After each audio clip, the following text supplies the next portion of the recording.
Shalom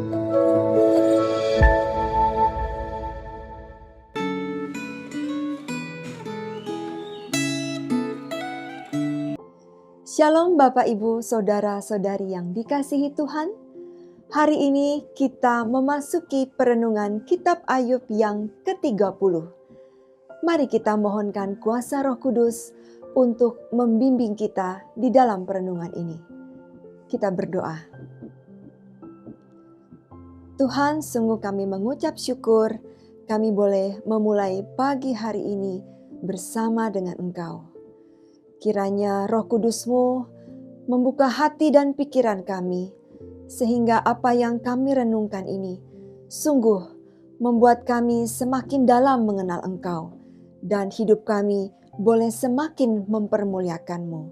Di dalam nama Tuhan Yesus, amin.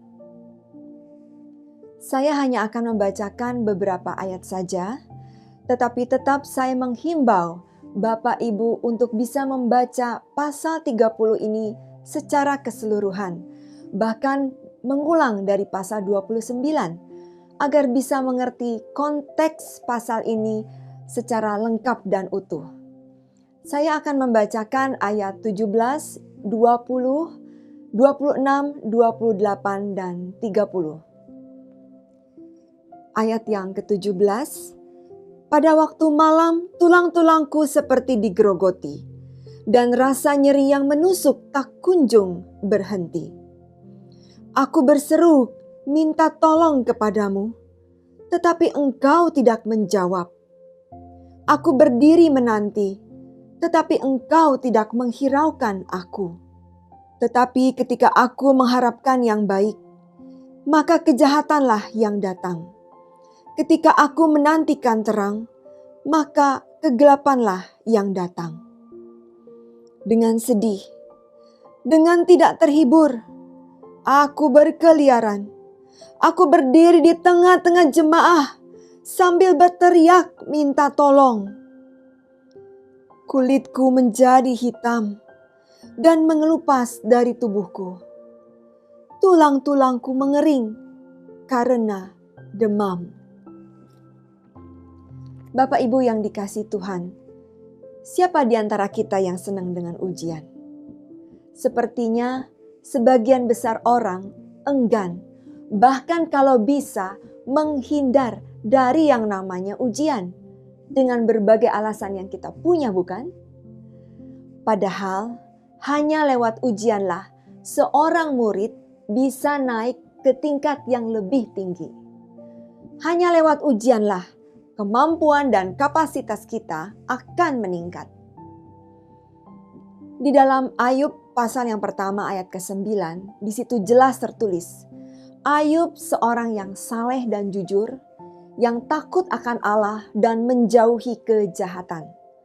Tetapi harus mengalami pencobaan yang luar biasa berat dan bertubi-tubi, mulai dari hilangnya kekayaan dan kejayaan dalam sekejap, kematian semua anak-anaknya dalam sebuah badai aneh yang entah dari mana itu datangnya.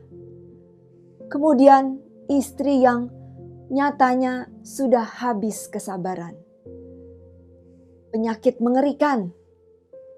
Kulitnya dipenuhi dengan borok yang pecah bernanah.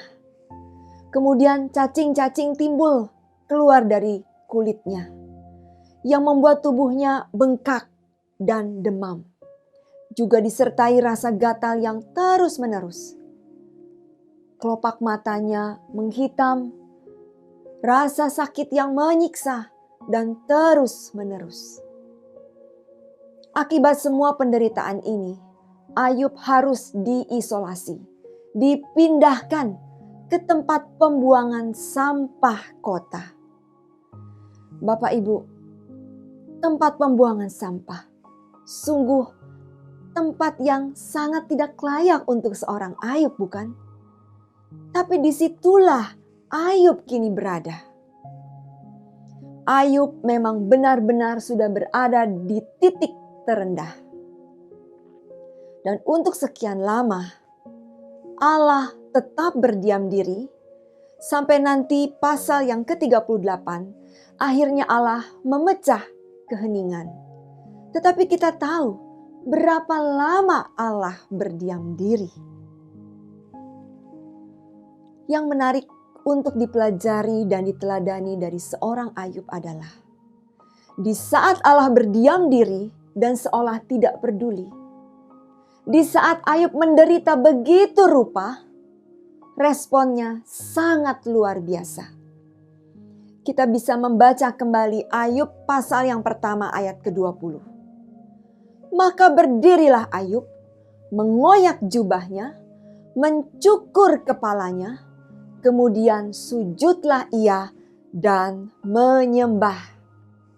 Kata kerja dalam bahasa Ibraninya berarti jatuh meniarap, menunduk, dan menyembah. Bapak Ibu, Ayub tidak berguling-guling, Ayub tidak meratap, ia menyembah. Yang dimaksudkan di sini adalah wajahnya sampai ke tanah, seluruh tubuhnya meniarap. Pada zaman dulu, tindakan ini dianggap sebagai sebuah ekspresi yang paling sungguh-sungguh untuk menunjukkan rasa hormat dan tunduk kepada Allah Sang Pencipta. Setiap kita tidak ada yang imun dari pergumulan hidup. Bahkan mungkin di antara kita ada yang sampai rasa sesak di dada. Di saat Allah berdiam diri dan kita nyaris putus harapan, adakah penyembahan keluar dari hati kita? Adakah penyembahan keluar dari mulut kita?